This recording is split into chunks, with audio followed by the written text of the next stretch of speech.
Hey all, this is Redditosker. I want to talk about the Game Awards. More specifically, I want to give my thoughts on Nightreign.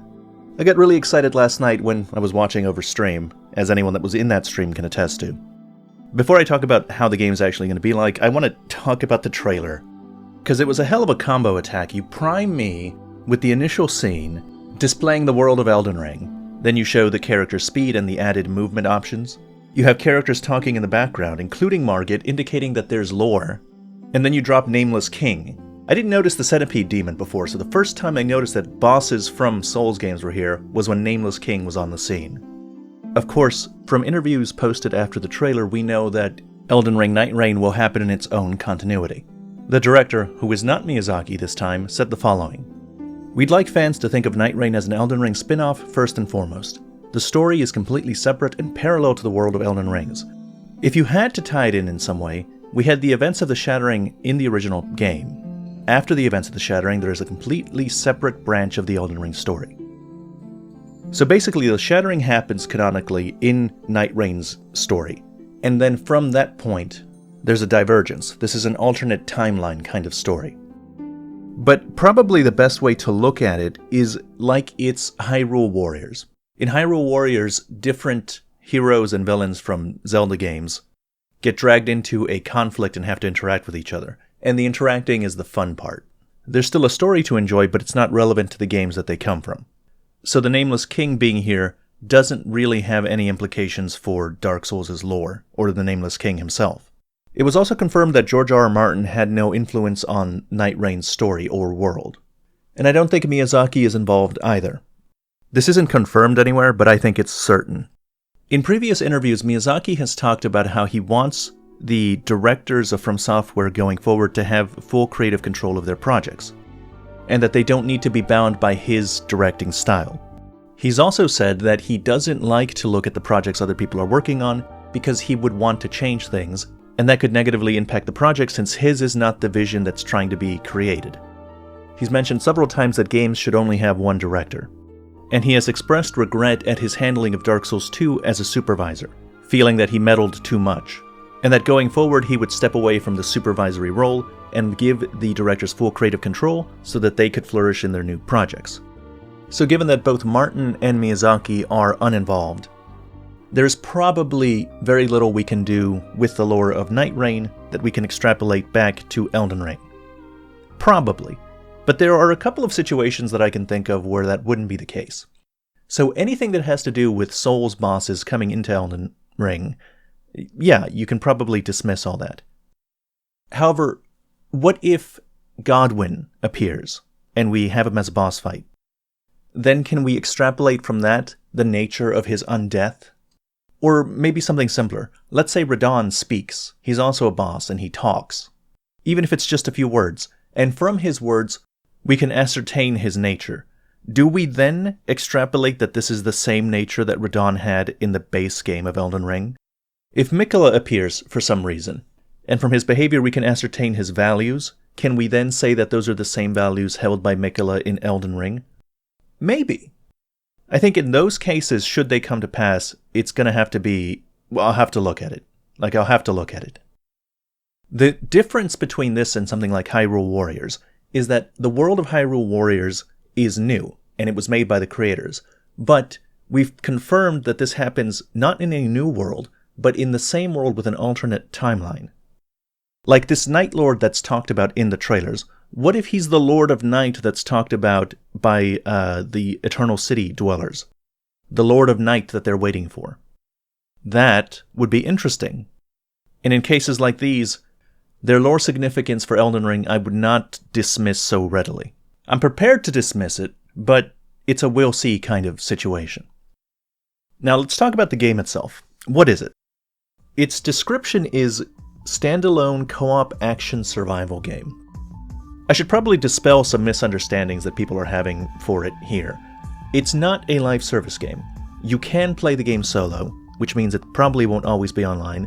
There's no evidence or indication that there's going to be a premium currency or a battle pass, and I don't believe that those are going to be things. I don't think there's going to be microtransactions. People dooming about this topic, I think, are just used to being abused by other companies and are fearful that From Software is going in that direction. None of those things are true.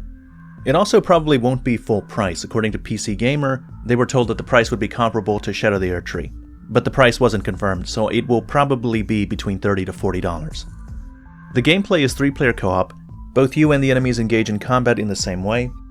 The differences will be that you are playing as predefined characters, and each one of those characters will have special moves that only they can do, kinda like individualized Ashes of War.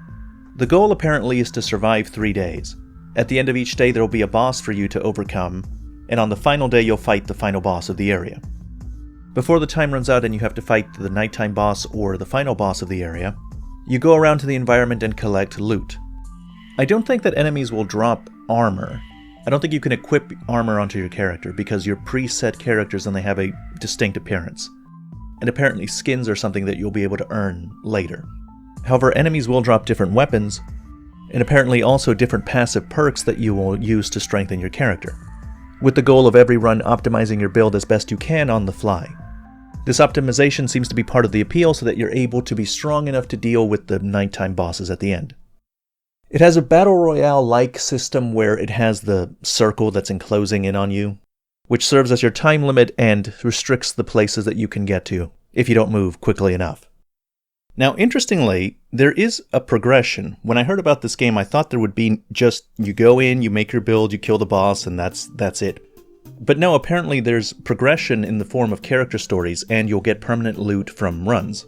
There'll be a roundtable hold-like area, and in this place you'll be able to talk to all the characters except for the one that you're playing. There'll be a training ground in that area where you can practice using their skills.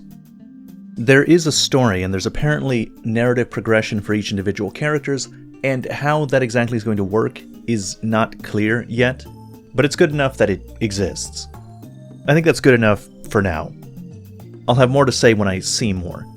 There's going to be a network test on February, which is not far away, and that will let us really understand the game fully.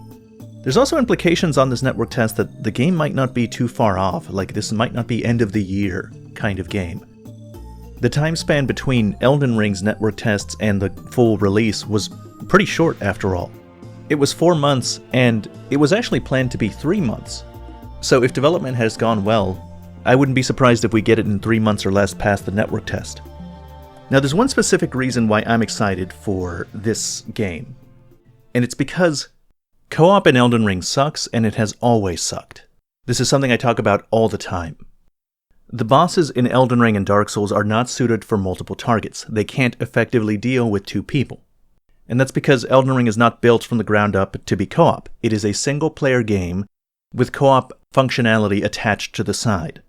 This becomes really clear if you play a game like Remnant 2, which is a Souls-like that has co-op functionality built into it. Those bosses are very capable of dealing with multiple targets. They're designed for it.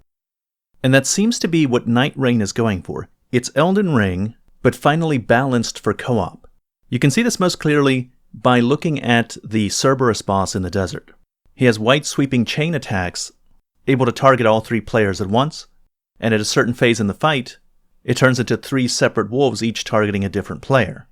I suspect that all of the bosses introduced here, whether they're new, whether they're from Elden Ring, or whether they're from Dark Souls, they will be reworked to be able to do things like this. And that's what has me most excited. Imagine what they will do to the Nameless King to be able to deal with characters from Elden Ring, and not just one of them, 3 of them. I think he's going to be transformed into an absolutely incredible fight. And I expect the same from any other famous bosses that we get from the Souls games. I'm hoping Artorias makes a return, and maybe not with his arm broken. Even the ones from Elden Ring aren't going to work the same. They're going to be reworked too. Margit, if we do get Radahn, it's going to be incredible.